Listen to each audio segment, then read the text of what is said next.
What discriminations did you experience as a child? I was fortunate that being born and raised in San Luis, really didn't face discrimination until I was probably in the 8th grade. So during the 8th grade, we had a nun, Sister Alice, who was one of our teachers, and she was very clear that we were not to speak Spanish in her class. So of course I ended up speaking Spanish and I ended up getting scolded, and that to me was probably my first dealings with discrimination in terms of speaking my own language. Well, there's several different things that are important in my culture. First of all, language, because language is the backbone of a culture, so that's very important. Other important aspects of my culture would be our connections to the land grant, the Sangre de Cristo land grant, and of course to our water, the acequias, because that's the lifeblood of this community. My traditions are a very important part of my culture, my way of living, gardening, again, dealing with the land and water. Those are all very important aspects of my culture. What was the most important thing to you growing up? One of the most important things for me growing up in this community was being able to go up on the sierra and just enjoy it up on the land grant. We were able to go up and hunt and fish and picnic and camp, gather our medicinal herbs. We were able to graze. More importantly, we were able to go up there and gather firewood and latias and other types of wood for the constructions in our home. So to me, being up on the sierra are some of the most fondest memories that I have growing up in this community. Well, family values, to me, I'm a mother of 4 daughters, so values in my community are definitely education. Education is extremely important to me and my children, my grandchildren. Speaking our own language, following in the traditions that I grew up in and passing those down to my children. The food that we eat, the holidays and the way we celebrate them. We typically don't do 4th of July, but we will do Mexican Independence Day. We celebrate Cinco de Mayo. Those are all values that were instilled in me as a child that I passed down to my children and that my children are passing down to them. So anything that makes up my culture, whether it's surface culture or deep culture, that's very important to me as a mother and a grandmother and as an educator. I think the biggest struggle that existed in this community when I was growing up was the lack of access to the land grant. I grew up in the 60s and the 70s, and by that time, access to the land grant had been taken away. The fence was already put up, and none of us were allowed to go there. So that has been a struggle that I have been involved in all of my life, and it's still a struggle today. Other struggles we had in this community when I was growing up was the lack of resources, which we still have that same issue in this community. However, we have individuals who are now addressing those particular issues. There was a lack of social interactions. What I mean by that was there was no community center, there were no bowling alleys, there was one movie theater. So there was really a lack of things for young people to do in this community, and that still exists today. However, I think that the problem is worse today than it was when I was growing up, because when I was growing up, we found things to do in the community, and today those things, you can't do those things. For example, we had bonfires just about every weekend and kids gathered and it was just a place to be. You can't do that anymore because of the dangers of the fire hazards, which I understand safety. So many of the issues that existed when I was growing up still exist today.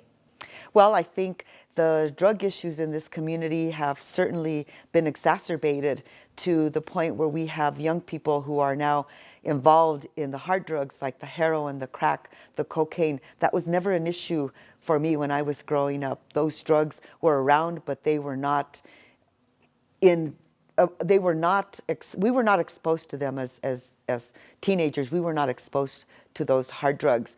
And today that particular issue is rampant in our community. So in that sense, things have gotten worse.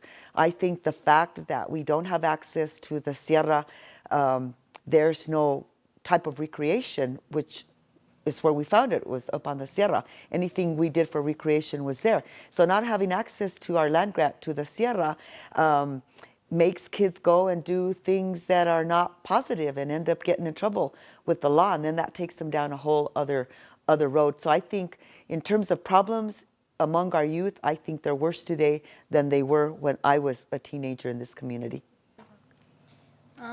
So why isn't the Spanish language carried on to this generation? Well, I think that our language was lost not with your generation, but with a previous generation, and even with my generation. I'm very fortunate that I'm bilingual. That's one of the greatest assets that I have, that I can speak and write and communicate both in Spanish and in English. And I truly believe that the main reason that your generation and your parents' generation no longer speak Spanish is because we were made to be ashamed of speaking the Spanish language. In this country, it's so different from the rest of the world. In this country, what is promoted is monolingualism, which is you speak English and only English because that is supposed to be the official language of this country. However, in the other parts of the world, if you are a bilingual person or a trilingual person, someone who can speak more than 1 or 2 or 3 languages, you are considered a very intelligent person and a very resourceful person because there are more than one language that's spoken in the world.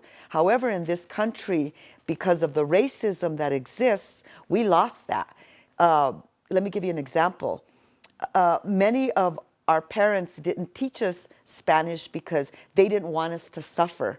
The example that I gave earlier about the nun that would punish me, that would embarrass me, that would put me in the corner or send me home or call my parents to tell them I was a bad student, which I wasn't, all because I spoke Spanish, made you feel inferior, made you feel like you were less than. They made you feel like if you were someone who spoke Spanish, that you were dumb, that you were stupid.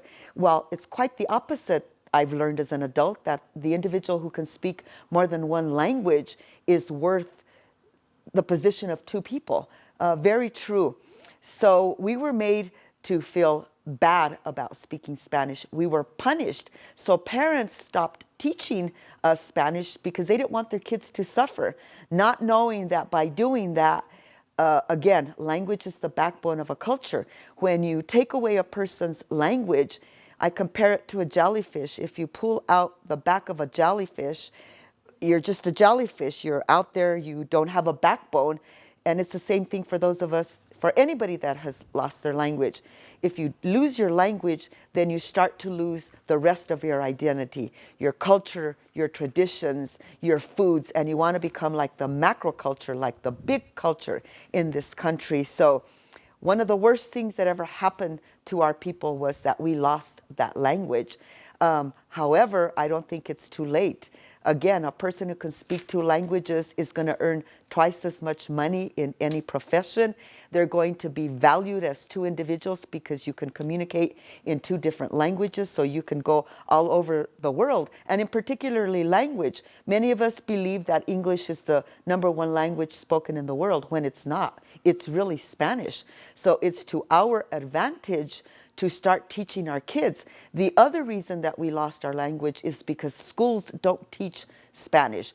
And if they do teach it, it's Castilian Spanish, Spanish that is taught and used in Spain. That's not our dialect of Spanish. So kids are disinterested. Even those kids that are fluent in Spanish will not take the Spanish classes at the high school because it's not the Spanish that they are fluent in, so they end up not passing those classes, they end up flunking those classes. So again, you're made to feel like my language isn't good enough.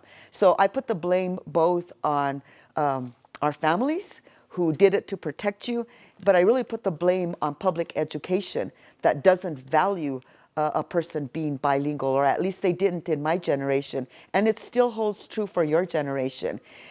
If schools really wanted to make an impact, they would start teaching kids from kindergarten all the way through high school, so you could actually come out being able to speak, write, and read Spanish, our dialect of Spanish. So there's plenty of blame to be passed around. However, I'm very optimistic that there's still a way to recapture our language, but we've got to work in partnership with our families and more importantly with our schools to be able to teach those kids, because once they graduate and they're fluent in 2 languages, those particular students can be successful in any career that they choose as an adult. So it's important to learn your language. Well, when I was growing up in this community, I was raised by a single mother who was a lunchroom cook for many decades. I had 3 older brothers and a younger sister. I'm the oldest of the girls. When I was growing up in this community, if I was out on the streets doing anything that I shouldn't be doing, any adult, whether they were related to me or not, could go and tell my parents, hey, Shirley was doing this, or they could go and, what the kids call, they could go and snitch on me.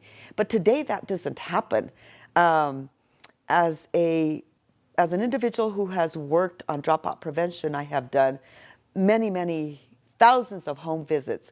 And what I find different today is when I do a home visit in this community, instead of, not all parents, but there is a percentage of parents who will, instead of thanking me for coming and telling them that their kid is failing or doing something wrong in the community, they'll tell you, well, that's really not your business, that's my kid. See, it was different before. Any adult could come and mentor me. Any adult could come and tell me, hey, you're doing this and it's wrong, I'm going to go and tell your parents.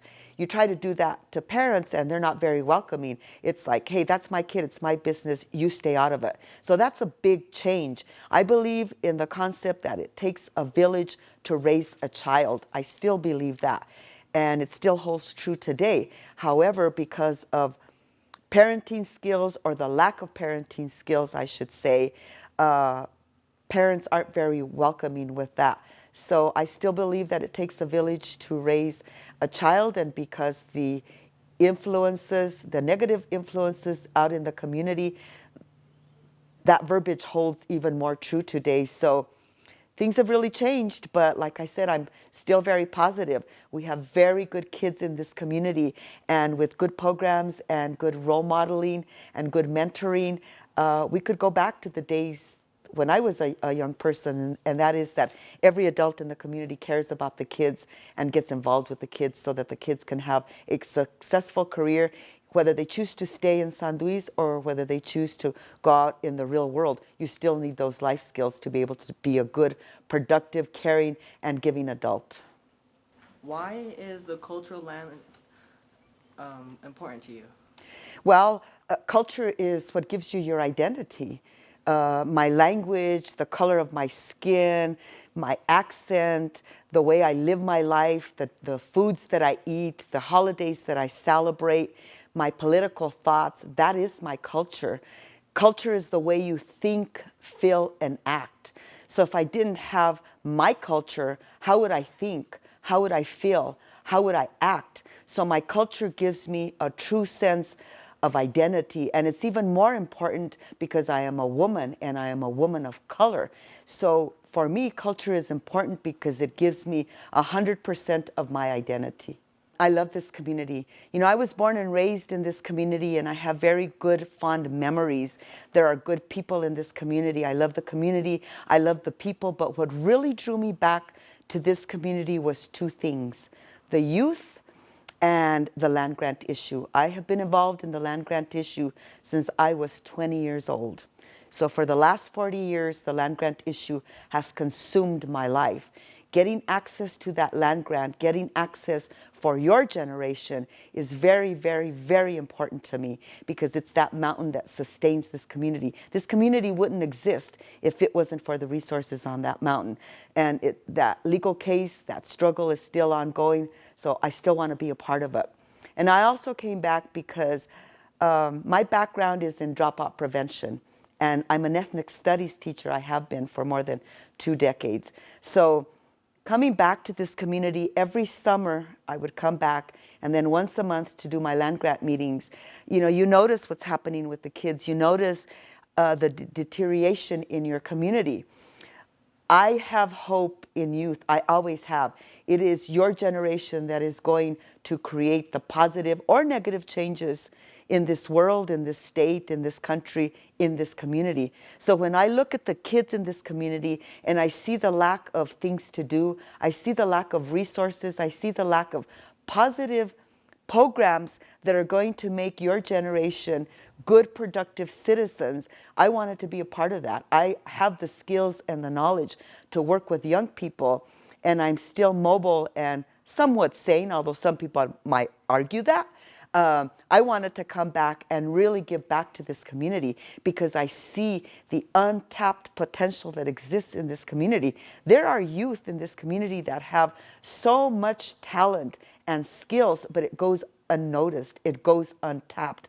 I wanted to be a change agent in this community. I wanted to come back and give of my time, my effort, but more important, of my knowledge, so that our kids could become successful young people that would go on to college or do whatever it is that they wanted to do after high school. I want every kid to have the opportunity that I had in my life. So that's the reason that I'm back in this community. I want to create change.